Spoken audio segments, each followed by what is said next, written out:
अगर आपको कोई बुलाए और आप वहाँ पर पहुँच जाएं तो पहुँचने के बाद आप कहेंगे हियर आई एम, मैं आ गया।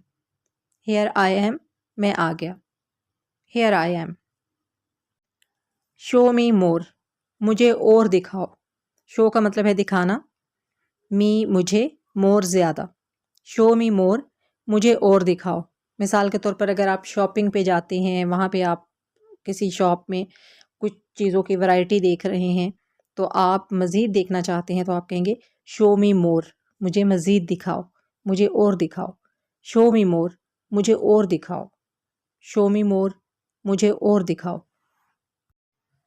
अगर आपको कोई तंग कर रहा है और आप उससे जान छुड़ाना चाहते हैं और आप उसे कहते हैं कि बस चले जाओ, तो इसके लिए आप कहेंगे just go away. Just go away. Go away का मतलब है चले जाना।